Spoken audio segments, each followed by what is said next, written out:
The bright lights of the New York City studio reflected off the sleek glass table where Donald Trump sat, his hands resting comfortably on the polished surface. Across from him, Madeline Carter, a rising star in liberal journalism, adjusted her microphone. This was the interview, the one that every news network had been talking about for weeks. Madeline was known for her aggressive, no-holds-barred approach to political interviews. Trump was known for never backing down from a fight. It was the perfect storm. The tension in the air was palpable as the cameras rolled. The interview hadn't even begun, yet millions were already watching. "Mr. Trump," Madeline began, her voice calm but firm, "your presidency was one of the most divisive in American history. Many believe you spread misinformation and incited chaos. Do you take any responsibility for that?" Trump smirked, leaning back in his chair. "Let me tell you something, Madeline. The media has been after me since day one.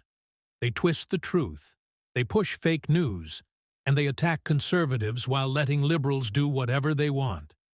That's what you're doing right now." Madeline didn't flinch. "So, you're saying the media is the problem?" Trump chuckled, shaking his head. "I'm saying you're the problem. People like you. Biased reporters who think they can control what Americans believe." The first shots had been fired, and this was only the beginning. Madeline glanced down at her notes, her expression unreadable. She had been waiting for this moment, and she wasn't about to back down. "Mr. Trump, let's talk about January 6th. Do you take any responsibility for what happened that day?" The room went silent. Trump's jaw tightened. "I told people to protest peacefully. That's what I said. But the media? They ignored that. They took my words out of context and blamed me for everything. Typical." Madeline leaned in closer, pressing him harder. "So, you deny any involvement in the events of that day?" Trump narrowed his eyes. "I deny that the media has ever been honest about it. That's what I deny." Madeline saw an opening and took it. "Then why did so many of your supporters storm the Capitol chanting your name?" Trump let out a deep sigh, his patience visibly thinning. "Because they love America. Something you wouldn't understand." Gasps echoed in the control room. The temperature in the studio seemed to rise. This interview was about to take a dramatic turn. Madeline's voice hardened. "Mr. Trump, do you believe you lost the 2020 election fairly?" Trump rolled his eyes, letting out a small laugh. "Oh, here we go. You just can't help yourself, can you? The election was a disaster, and everybody knows it." Madeline leaned forward, her eyes locked onto his. "There is no credible evidence of widespread fraud. Even your own officials said so." Trump's face darkened. "My own officials? The same people who turned on me to save their own careers? Give me a break." Madeline sensed the moment shifting. "Mr. Trump, are you saying you won't accept the results of the 2024 election if you lose?" Trump smirked again, shaking his head. "I'll accept it when it's fair. But let me tell you something. When I win, let's see how your network reports it." The studio audience shifted. Even the producers behind the scenes were whispering. Madeline pressed forward. "But Mr. Trump, don't you think statements like that fuel division?" Trump tilted his head, eyes narrowing. "You want to talk about division? How about the media spending 4 years attacking me, lying about me, censoring conservatives, and now pretending to be neutral? That's division, Madeline." The energy in the room shifted completely. Madeline took a deep breath, preparing for her final push. This was about to get even more intense. Madeline flipped through her notes, looking for one last knockout question. "Mr. Trump, given your history of controversial statements, do you regret anything you've said in the past?" Trump smirked, shaking his head. "Madeline, I regret agreeing to this interview." "That's what I regret." The audience gasped. Madeline froze for a second, then quickly recovered. "So, you're saying you won't answer tough questions?" Trump stood up. "No, I'm saying I don't have to listen to nonsense." He removed his microphone, placed it on the table, and walked off camera. The studio fell into complete silence. Madeline sat there, stunned. And just like that, Donald Trump had flipped the narrative once again. Breaking news. Donald Trump walks out of heated interview. Trump destroys liberal journalist, shuts her down like a boss. At Conservative Watch fire. Is Trump afraid of tough questions? At Liberal Report fire. This is why the media hates him. He doesn't play their game. At Patriot Truth. The internet exploded. News networks spun it their own way, but one thing was clear. Trump had once again controlled the conversation. And the fallout was just beginning. Within minutes of Trump walking off the set, the video had already been clipped, shared, and turned into a viral storm online. Trump walks out. Liberal media exposed. At MAGA Patriot, cowardice on display. Trump storms off when faced with real questions. At The Resistance, he's playing chess while they play checkers. Watch how Trump owns this narrative. At Political Savage. On mainstream media outlets, the discussion had already begun. CNN's headline, "Trump abandons interview after hard-hitting questions on democracy." Fox News headline, "Trump refuses to play media's game, ends interview on his own terms." Twitter was a battleground. Comment sections were a war zone. Some said he ran away. Others said he outsmarted the system. But one thing was certain.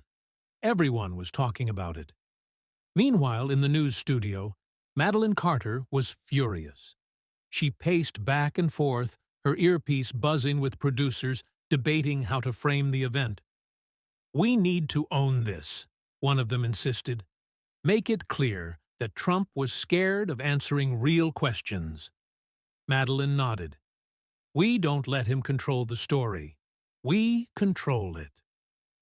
What she didn't realize? Trump was already 5 steps ahead. That night, Trump took to Truth Social and Twitter. Trump's post. "Fake news strikes again." That journalist wasn't interested in the truth, just pushing a radical agenda. "I won't play their games. The American people see right through it." The comments exploded. Trump isn't running away. He's calling out the corruption. At America First, if he can't handle a few questions, how can he handle being president again? At Progressive Voice. Then came the video drops. MAGA influencers released side-by-side edits, comparing Trump's calm demeanor to Madeline's aggressive tone. Trump's camp spun it as a setup. They never wanted a real interview. They just wanted to trap him. At Red State Truth, by the next morning, even liberal journalists were debating. Did Madeline push too hard? MSNBC. Trump might have played this smarter than we thought. The New York Post. In one strategic move, Trump had turned a walkout into a power move. And he wasn't done yet. The morning after the explosive interview, the media world was in complete chaos. Madeline Carter woke up to a storm of headlines, her name trending worldwide. CNN. Trump flees interview, exposes fear of tough questions. Fox News. Trump shuts down liberal agenda, walks out like a boss. MSNBC. Did Madeline Carter go too far? The last headline stung the most. Madeline had spent years building her reputation as a fearless journalist, unafraid to challenge powerful figures.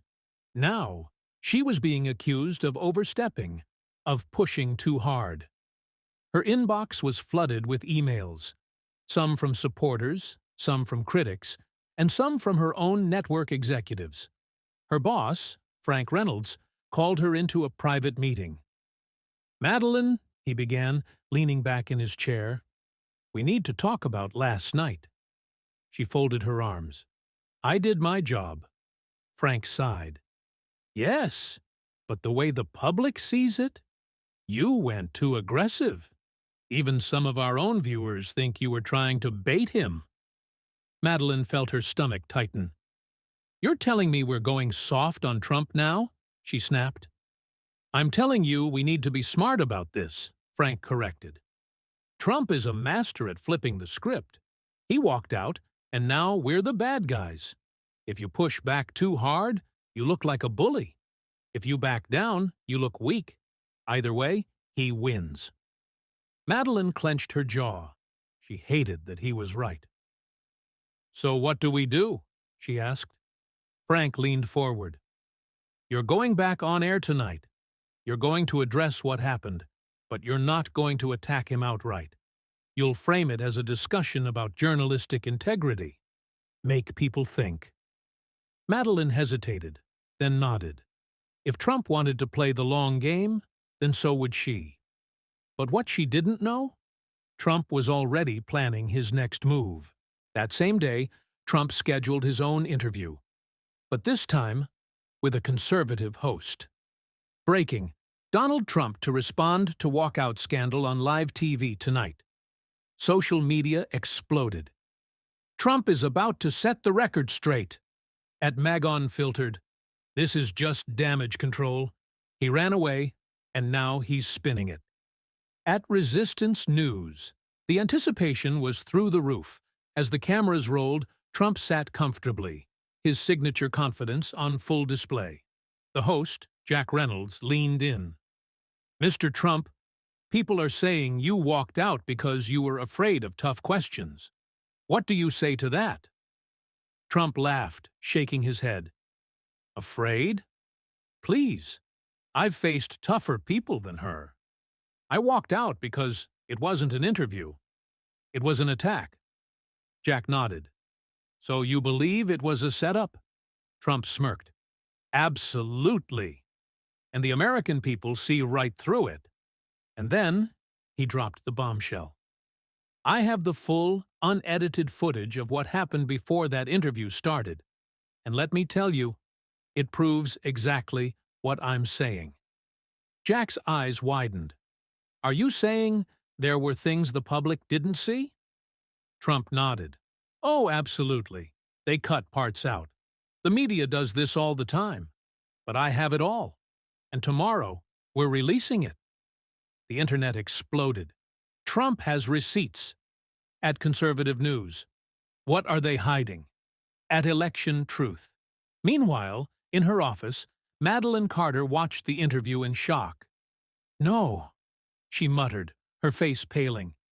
If Trump had unedited footage, then that meant the game wasn't over. It was just beginning. Wow, what a ride. This interview took an unexpected turn, and the fallout has been nothing short of explosive. From the heated exchange to Trump's dramatic walkout, this moment has sparked conversations across the country. Was it a strategic move, or did he really get backed into a corner? Now, we want to hear from you. Do you think Trump was right to walk out, or should he have stayed and answered the tough questions? Drop your thoughts in the comments below. And if you enjoyed this deep dive, don't forget to hit that like button, subscribe, and turn on notifications so you never miss a moment of breaking stories like this one. We'll be back soon with more content you won't want to miss. Until next time, stay informed, stay curious, and keep the conversation going. Subscribe now. See you in the next one.